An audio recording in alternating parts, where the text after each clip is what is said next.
자, 그러면 기업 분석의 개념. 기업 분석은요, 기업의 재무적 능력을 분석함으로써 해당 주식의 가치를 평가할 때 쓰는 거고요. 기본적 분석에서 가장 중요하다. 왜냐면 제일 간단해요, 그나마 이게. 자, 그 다음에 기업 분석의 방법으로 자산에 기초한 방법도 있고, 이익에 기초한 방법도 있고, 현금 흐름에 기초한 방법 등이 있어요. 자, 그 다음에요, 그 분석 그 내용을 보면 경영 현황 파악하죠. 그래서 기업의 경영진의 경영 스타일이나 프로 정신이나 경영 실적 이런 거 분석하고, 재무 현황도 파악할 수 있죠.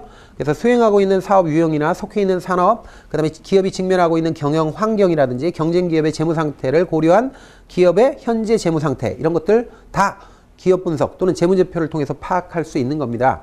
그 다음에 이익 현황도 파악할 수 있죠. 그래서 주주들의 몫이 될 이익의 규모를 파악할 수가 있죠. 전부 다 재무제표 보면 되죠. 그 다음에 시장 승수도 파악할 수 있습니다. 그래서 투자자들이 기업 이익을 얻는 대가로 기꺼이 지불하고자 하는 가격으로 나타내지는 기업 이익에 붙여진 가치, 이걸 이제 우리가 시장 승수라고 한단 말이에요. 자, 그 다음에요, 이익 현황이라고 하면 재무상태표하고 손익계산서의 유기적인 결합을 통해서 이익 현황을 확인할 수 있다. 각 지표는 반드시 해당 기업이 다른 지표와 함께 또한 동종 산업 내의 경쟁 기업들 지표하고 횡단면적으로 서로 비교를 해줘야 돼요. 서로 비교를 해야 돼요. 얘 하나만 뽑아가지고 뭐 하는 게 아니에요. 다른 기업들하고 비교를 해줘야 되고, 비교는 여러 기간에 걸쳐서 시계열적으로 동시에 평가해야 돼요. 시간의 흐름과 함께 동시에 평가해줘야 된다라는 겁니다. 자, 여러분들 교재를 보시면 그 기업 분석의 개념에서 기업 분석 방법, 그 다음에 재무 현황, 뭐 이익 현황, 뭐 해가지고 쭉 앞부분에 나와요. 그래서 그 부분이 이거예요. 뭐 복잡하게 막 숫자도 나오고 그러는데, 뭐 우리 시험에서 뭐 그런 표 같은 게 나오는 건 아니니까 큰 핵심만 추려가지고 앞부분에 얘기를 했습니다. 그런 것들은 그냥 간단하게 여러분들이 나중에 한번 눈으로 읽어가면서 이익 현황까지 그냥 읽으세요. 이제부터 중요한 부분을 하는데, 이 부분은 전부 다 암기하는 겁니다. 중요하지만 이거는 난이도가 높진 않아요. 암기하면 돼요. 그냥 암기하면 됩니다. 이거는 그냥 깔끔하게 여러분들이 그냥 암기한다 이렇게 생각하세요. 자, 기업 분석할 때 재무제표 분석한다고 그랬죠? 재무제표 분석할 때 여러 가지 지표를 써요.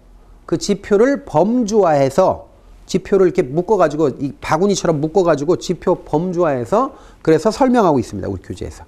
그러면 여기서 지표 중에 어떤 것들이 있느냐, 그걸 범주화, 주머니로 이렇게 여러 개의 바구니로 나눠놨다고 그랬죠? 그 바구니를 지금부터 보는데, 그 바구니 안에 있는 지표를 외워야 돼요. 우리 시험에서 그렇게 나온단 말이에요. 예를 들어서 다음 중 활동성 지표가 아닌 것은 해놓고 1번 재고자산 회전율, 2번 총자산 회전율, 3번 평균 회수기간, 4번 배당 성향, 이런 식으로 낸다는 거예요. 그러니까 여러분들이 이거를 대응할 수 있으려면 머릿속에 들어가 있어야 돼요. 자, 그러면 활동성 지표는 기업이 얼마나 활동을 잘했는가, 기업이 그 자원을 동원해서 얼마나 많이 회전율을 높였는가, 이거예요. 그래서 활동성 지표는 거의 대부분 회전율 이런 말 나오면 활동성 지표고, 회전율이 없다 하더라도 회수기간, 회자 들어가잖아요. 그죠? 그래서 이런 게 들어가면 활동성 지표 또는 활동성 비율이구나, 이런 거 알 수 있어요. 그래서 재고자산 회전율, 매출채권 회전율, 총자산 회전율, 비유동자산 회전율, 평균 회수기간, 이런 것들이 전부 다 활동성 비율입니다. 근데 이제 활동성 비율은, 자, 비율 들어갈 때 다 회전율이라고 들어가잖아요. 근데 회전율이라고 들어가면서 또 공통적인 건 뭐냐면, 항상 분수로 표시하는데 활동성 지표는 분자가 매출액이에요. 분자가 매출액이에요. 공통적인 거예요. 회전율은요, 회전율 나올 때 얘네들은 전부 다 이거 산식 다 외울 필요 없어요. 외울 필요 없는데, 조금 중요한 게 총자산 회전율 같은 건데, 총자산 회전율은 분모가 총자산 또는 총자본이라고 해도 돼요. 에 대해서 매출액의 비율이거든요. 요걸 총자산 회전율이라고 그래요. 그런데 항상 총자산 회전율만 그런 게 아니라 다른 것도 마찬가지예요. 다른 것도 다 분자가 매출액이에요. 분자는 매출액이고, 분모는 재고자산, 그러면 재고자산 회전율. 분모가 매출채권, 그러면 매출채권 회전율. 분모가 총자산, 그러면 총자산 회전율. 분모가 비유동자산, 그러면 비유동자산 회전율이 되는 거예요. 그래서 항상 분자는 매출액이다, 이렇게 알아놓으시면 돼요. 자, 그 다음에 두 번째로 보상 비율이 나오는데, 보상 비율은 세 가지가 있어요. 자, 배당 성향하고 이자 보상 비율하고 고정비용 보상 비율인데, 배당 성향 정도는 알아야죠. 배당 성향은 기업이 단기순이익 벌었잖아요. 그러니까 이건 이해를 하세요. 기업이 1년 동안 벌어들인 단기순이익을 주주들한테 몇 프로를 현금 배당으로 줬느냐가 배당 성향이죠. 만약에 단기순이익이 100억 생겼는데 100억 중에 40억을 주주에게 배당했다. 그러면 배당 성향은 40%가 되는 거예요. 배당 성향은 이렇게 단기순이익 중에 현금 배당한 돈의 비율이에요. 그러면 자 100억 중에 40억을 배당했다 그러면 나머지 60억은 유보했다는 얘기거든요. 기업에 재투자했다. 그때 그거를 유보율이라고 그래요. 그래서 배당 성향하고 유보율을 더하면 이걸 더하면 100%입니다. 그래서 이게 이렇게 하면 1이에요. 100%. 이렇게 알아놓고요. 자, 그 다음에 이자 보상 비율이라는 거는 이건 좀비 기업 판단할 때 쓰는 거잖아요. 실무적으로는. 그래서 이자 보상 비율은 분모가 이자 비용이고 분자가 영업이익이에요. 개념이. 그래서 영업이익으로 이자를 냈느냐 이걸 얘기하는 거예요. 그래서 이거는 이자 보상 비율은 이게 떨어지면 1보다 작아지면 이자도 못 낸다는 얘기예요. 그래서 이자를 못 내면 한계 기업이라고 그러죠. 한계 기업이 한 3년 되면 좀비 기업이라고 하죠. 그래서 이자 보상 비율 이런 것들이 보상 비율에 들어간 거고 그다음에 고정 비용 보상 비율 뭐 이런 것들이 있고요. 자, 다음으로 이제 이익 지표가 있는데 이익 지표는 한 주당 순이익이 있는데 이걸 EPS라고 그래요. earning per share. 그래서 한 주당 벌어들인 수익 EPS 이렇게 얘기하고요. 그다음에 완전 희석 주당 이익이라는 것도 있다 하는 거 알아놓고요. 자, 다음에 이제 안정성 지표가 있는데 안정성 지표는 부채 비율이 있고요. 그 다음에 부채 자기자본 비율이 있어요. 부채 비율은 뭐 워낙 유명하죠. 부채 비율은 자기자본분의 타인자본이니까. 자, 다음에 이제 유동성 지표가 있는데 유동성은 이게 이제 기업이 단기적인 유동성, 그러니까 위기에 대처할 수 있는 능력을 측정하는 건데 현금 비율, 당좌 비율, 유동 비율 다 유동적이잖아요. 이게 뭐 유동자산이잖아요. 현금 자산, 유동자산, 당좌 자산, 유동자산. 유동 비율은 당연히 유동 비율이고. 그래서 유동성 지표는 세 가지가 있구나.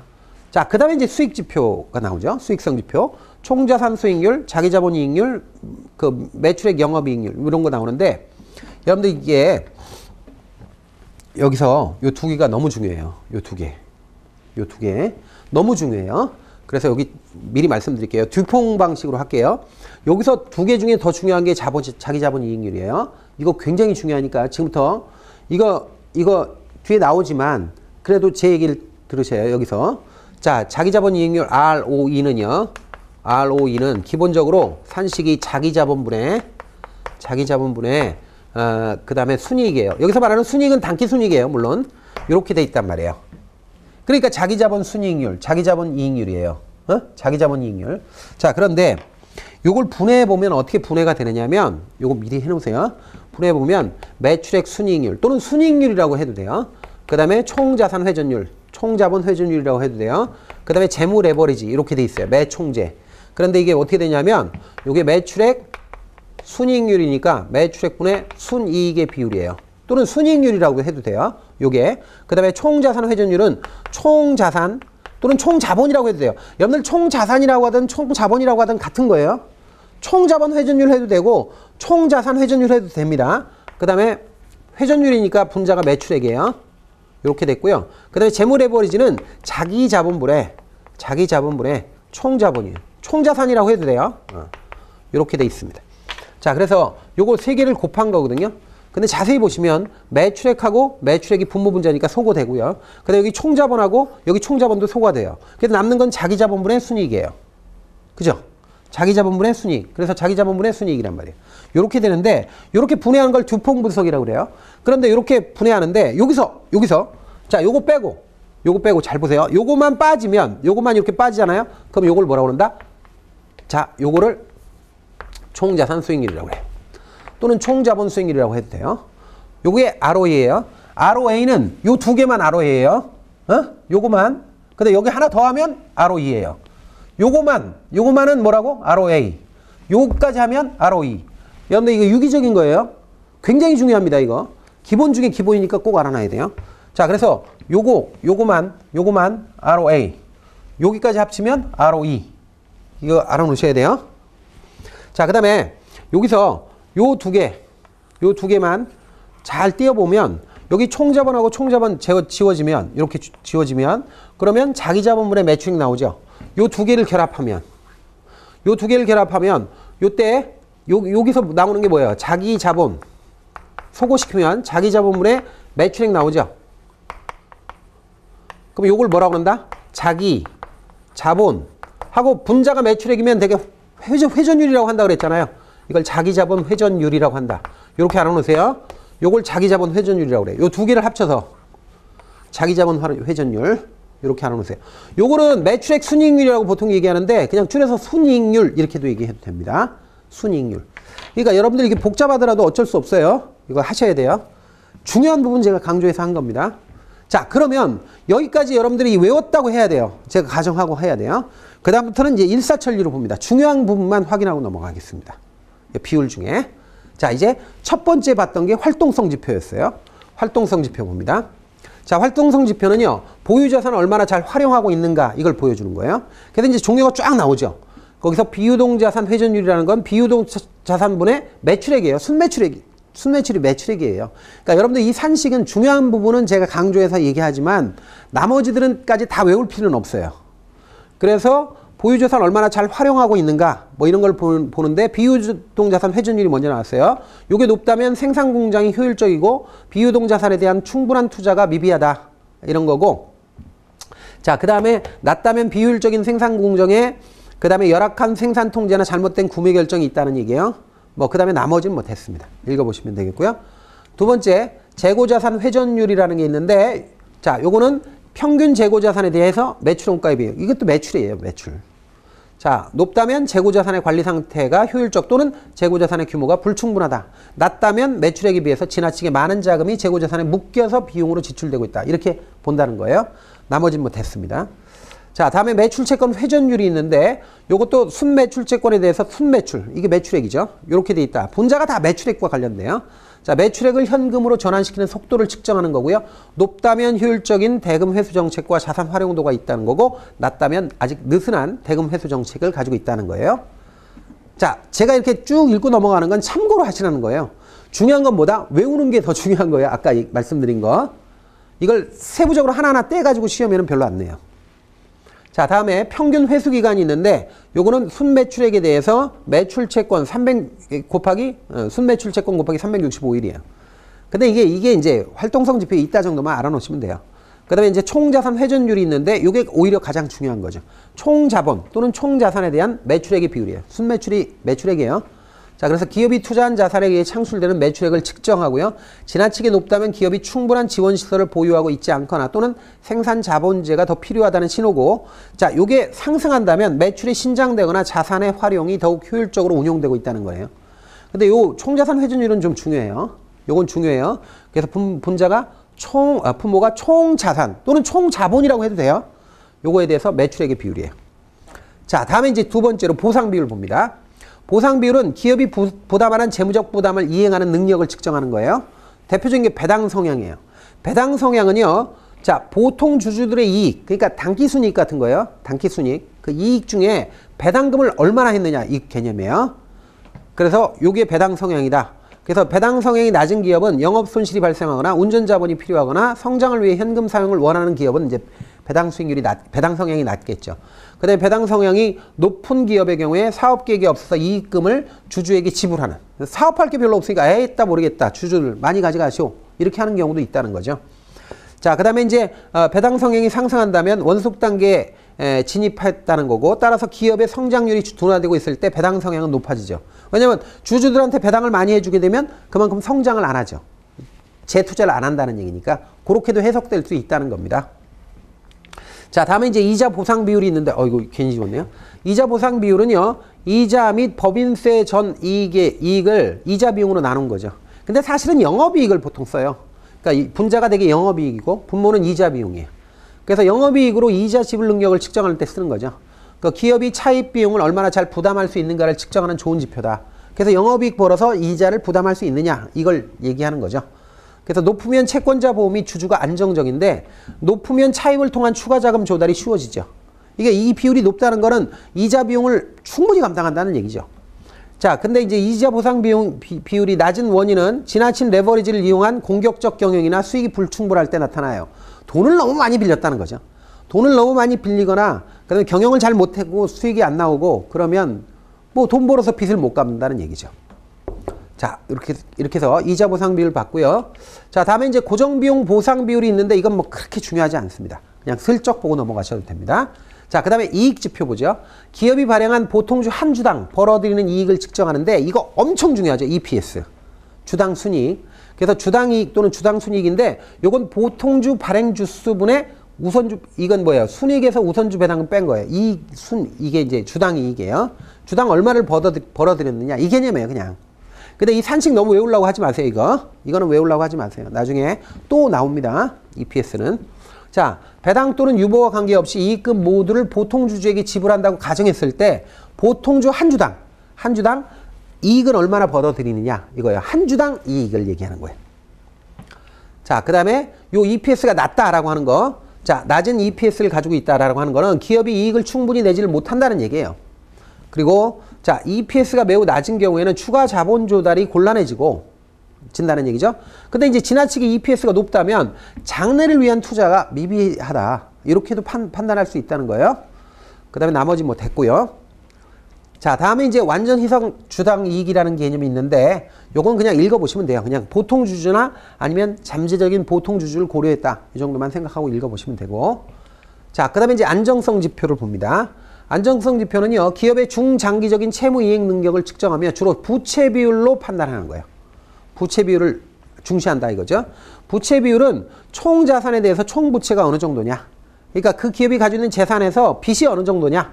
이걸 측정하는 게 부채 비율이죠. 한마디로. 그래서 기업이 활용하고 있는 재무 레버리지의 크기를 측정할 때 쓰는데 보통 50% 미만을 안정적으로 해석해요. 그러니까 그 기업의 재산 중에 50%가 빚이 50%가 안 된다. 그러면 안정적이다 이렇게 보는 거죠. 그 다음에 레버리지가 높으면 이익의 변동성이 커지죠. 빚이 너무 많으니까. 그리고 채권자들과 우선주주들은 부채 비율이 낮은 것을 선호하죠. 웬만하면 기업이 빚이 없는 게 좋잖아요. 그 다음에 보통 일반적으로 우리가 부채 비율이라고 표현하는 거를 이 교재에서는 부채 자기자본 비율이라고 표현하고 있어요. 부채 자기자본 비율은 자기자본에 대한 부채 비율이에요. 그러니까 내 돈분의 남의 돈이야. 이게 보통 일반적으로는 우리가 실무적으로는 일반적으로 이걸 부채 비율이라고 하거든요. 근데 우리 교재에서는 그냥 부채 자기자본 비율이라고 표현했어요.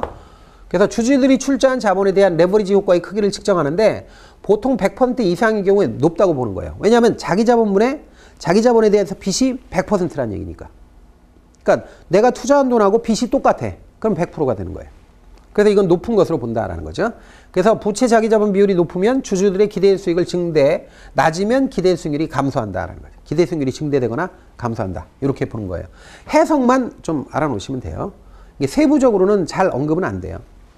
자, 다음으로 유동성 지표 봅니다. 자, 유동성 지표는 단기 부채, 기업이 그 단기적으로 돌아온 빚, 단기 부채를 얼마나 쉽게 상환할 수 있는가, 그 능력을 측정하는 게 유동성 지표입니다. 자, 여기서 현금 비율 한번 보면 현금 비율은 유동부채분의 현금 및 시장성 유가증권, 즉시 팔 수 있는 돈, 팔 수 있는 유가증권, 시장성 유가증권은 즉시 현금화할 수 있는 유가증권을 얘기하는 거예요. 그 전부 다 현금 안에 들어가니까 이런 것들의 비율을 현금 비율이라고 하는 거죠. 그래서 유동 비율이나 당좌 비율보다 덜 쓰이는데 기업의 현금 보유 상태에 대해서 더 정확하게 표현하는 거고, 현금 보유고가 비교적 큰 산업에 속한 기업들의 경우에 더욱더 이게 중요하다 이렇게 얘기합니다. 그다음 나머지 뭐 됐습니다. 자, 다음으로 이제 유동 비율이라는 게 있죠. 요거는 이제 유동부채분의 유동자산의 비율이에요. 자, 그래서 유동자산은 현금이나 시장성 유가증권, 외상매출금, 받으러옴, 뭐, 그 다음에 재고자산, 선급금 이런 거고, 유동부채는 1년 안에 들어오는 빚이죠. 외상매입금, 미지급 비용, 미지급 법인세, 미경과 수입, 지급어음, 단기부채 뭐 이런 것들이다. 라는 거죠. 그래서 나머지 뭐 티귿이나 리을은 그냥 읽어보시면 되겠습니다. 자, 다음으로 당좌 비율이 있습니다. 당좌 비율은 뭐, 이건 뭐 중요한 게 아니고요. 요거는 이제 산식만 좀 보시면 뭐 금방 이해할 수 있는데, 유동부채에 대해서 유동자산에서 재고자산을 빼고 선급금을 뺀 거예요.